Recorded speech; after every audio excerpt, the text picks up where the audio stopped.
Alright, and our meal is done. We have curry, goat, and potatoes.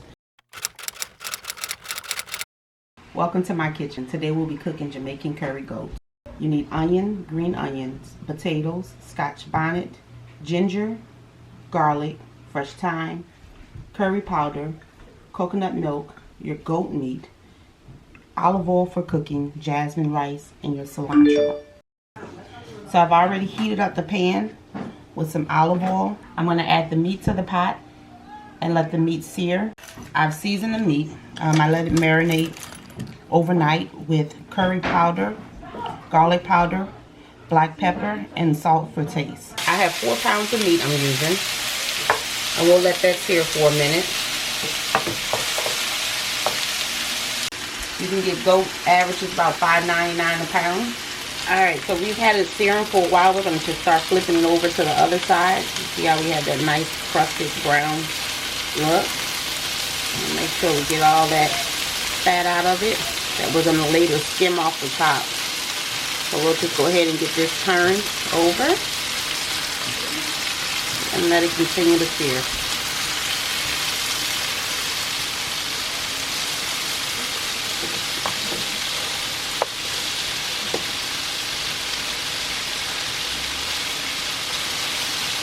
Look at that nice and brown it is. And again, we're cooking with goat meat today. Alright, we'll let that continue to sear.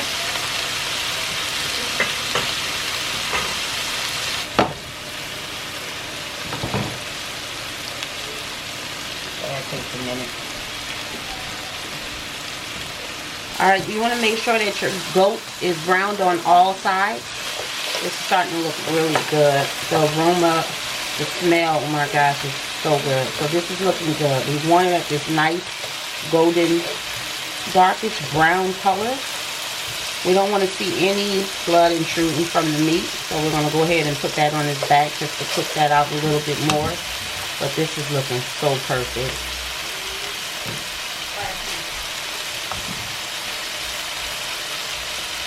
Go ahead and give that another 5 minutes, and then we'll remove it from the pan, put it in a bowl, set to the side, and we'll add the remainder of the meat.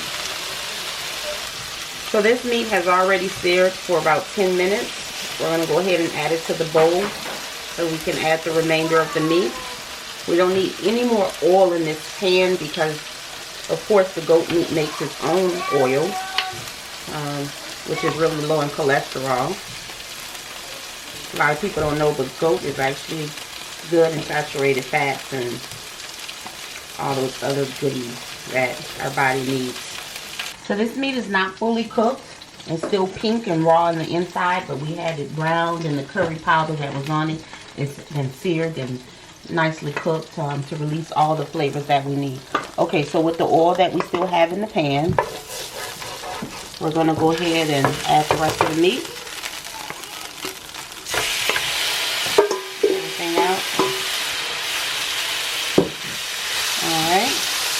And we're going to let this go ahead and sear just like we did the other meat for another 10 minutes. Alright, let's let that cook.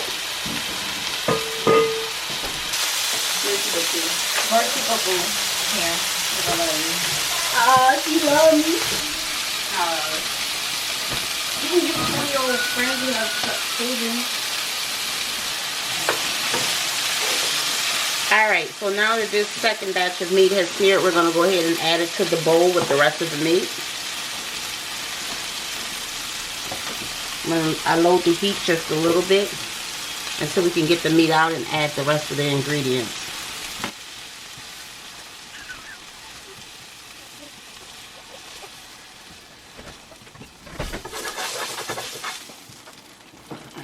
In the same pan, we're going to add our onions.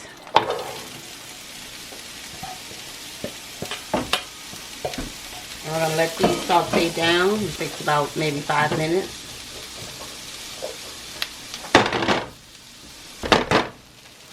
Alright, so now that the onions has been sauteing for about 5 minutes, I did stir in between. We didn't show you that on camera. I'm going to add the garlic and the ginger. So I'm starting off with 1 tablespoon of garlic, a little extra, for the ancestors. And then I'm going to do 1 tablespoon of ginger. Now keep in mind, we do have a lot of ginger here because we're going to add more at the end just for the little flavor, and I'm going to put a little more in there for the ancestors. And then we're going to go ahead and mix this up on in here. Let that saute for a minute. I like to season my onion when it's cooking, so I'm going to add some more of the curry powder. And at this point, you're cooking to your taste buds. So just add that in there so it can release the flavors. And then I'm going to drop in the Scotch bonnets. Let those, oh my goodness, the aroma. This smells so good.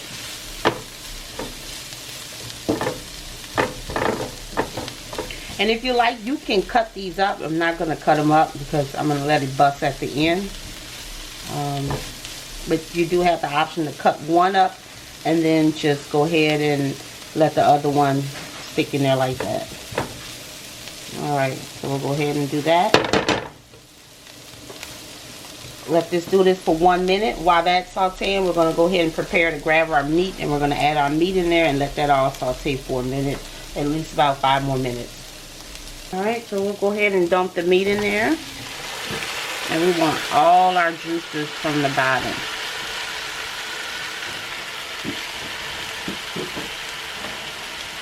We're going to go ahead and mix that in.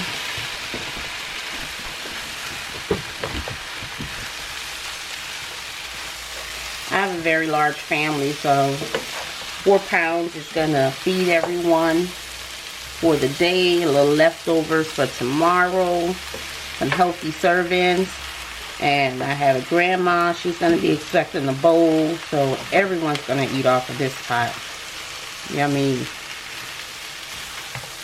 Alright. So we'll go ahead and let that continue to simmer and saute, waking up all the flavors. While we're doing that, while we're waiting on this, I'm going to go ahead and start opening up the can of coconut milk. And we're going to add that shortly.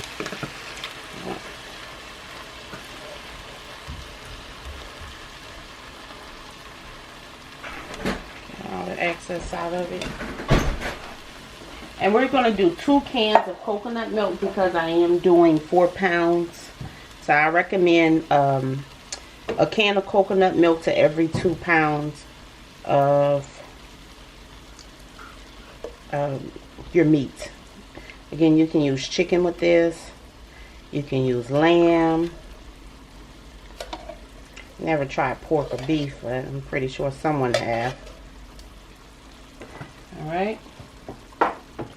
Coconut milk brings out the aroma and the flavor. It also gives it that authentic Jamaican taste. Just adds a little more tang to it.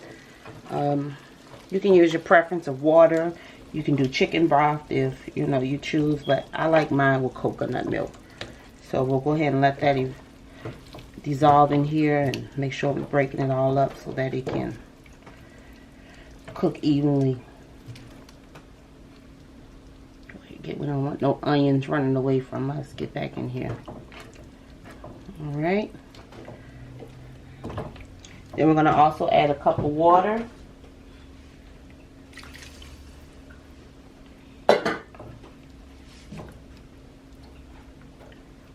That mix in here. And then shortly after this, once it starts boiling, I'll go ahead and add my thyme. You can add a little more salt, pepper to season, a little more taste if you choose to, or you can just wait to the end, taste it, and see what you need to add for your own preference. Alright. So we got everything in here. Go ahead and let this start boiling. I wish you guys can smell this. It smells so good. Alright, let's let this start boiling. We'll be back. Alright, so now that it starts boiling, we're going to go ahead and add some thyme. I just like to break some of the leaves off by taking the fork and just combing it through it like that. Just to break up that flavor. Alright, get as much of it off as we can. Then I'm going to add these. Well, I'm just going to add, yeah, I might as well add them all. You can remove them at the end. At that time, we're going to add some green onion. 1 more tablespoon of curry powder. A little salt, a taste. Again, you can season to your own preference. Mix this up. Now that we've added all of our final ingredients, we're going to go ahead and let this cook for 2 hours.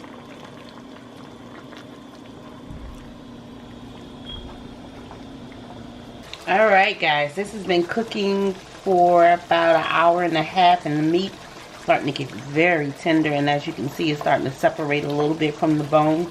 I did have to add another cup of water because it was cooking, and a lot of the water was starting to evaporate, and since it's such a large amount that I'm making, I felt that it was necessary to add that water to keep it boiling so that it doesn't start to stick. So in the next 20 minutes we'll be adding our potatoes and our final ingredients. In the meantime, I'm going to go ahead and start prepping my rice. As you can see, one of the peppers has already busted open, so ooh, there's that flavor and that spice that I'll be looking for. So yeah, I'll go ahead and get the rice started, and then we'll come back to add the potatoes. Okay, so we don't want this to be too hot. I'm going to save this pepper for my food. I'm going to add it in my food.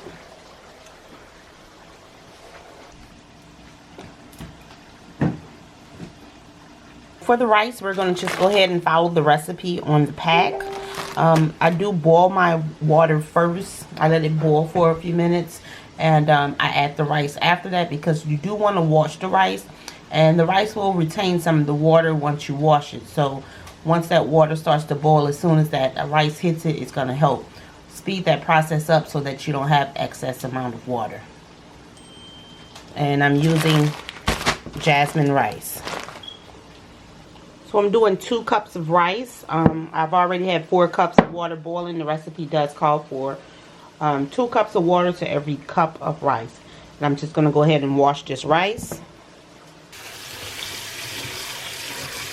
I like to wash it a few times just to get that extra starch out of it, because we are using potatoes, so we don't want it too starchy. For those who's watching their carbs, wash it a couple of times. Water's very cold. Let's go ahead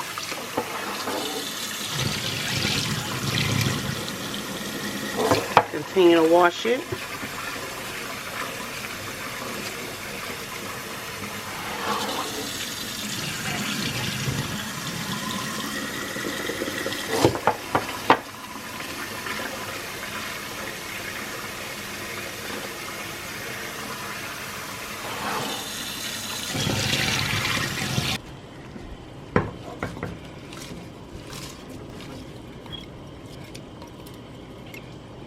Alright, and then I'm going to just cover and let that cook.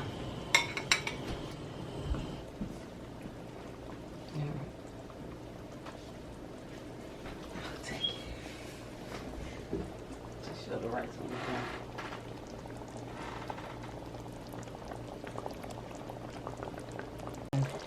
Alright, now that our meat is at our desired tenderness, I'm going to go ahead and add the potatoes and our final ingredients. I'm not sure if I'm going to add all these potatoes. I kind of probably went overboard, but let's see what it does once we mix it in here. Yeah, you know what? We'll add the potatoes. It won't hurt, right? Add all of them.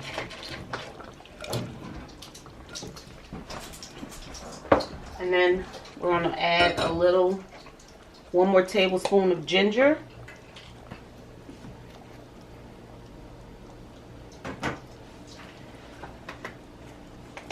One more tablespoon of garlic.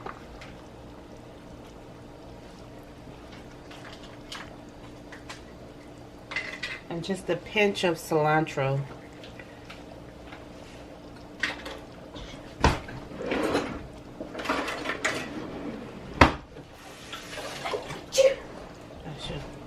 Mix that up. This is gonna be so good, man. Make sure those potatoes are at the bottom so those juices can cook them.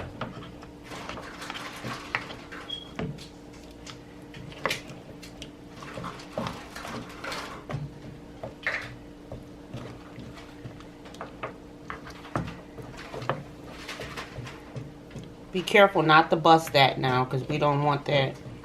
We don't want this to be too spicy. Other people need to eat. Everyone doesn't like spice in this house. So we got these potatoes down in there. Let's move this over here. Let's move a couple of them over here. Even it out.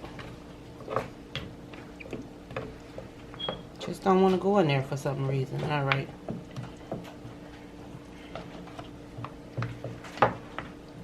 Alright, we'll let this cook until our potatoes are nice and tender.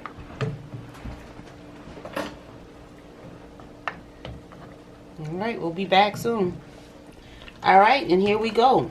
Our meal is complete. We have curry goat with potatoes, and we're going to serve it up with some jasmine rice. So let's go ahead and plate this delicious meal and get to eating.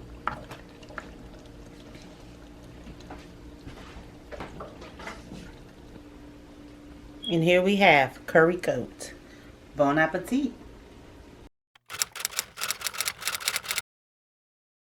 I did good, huh?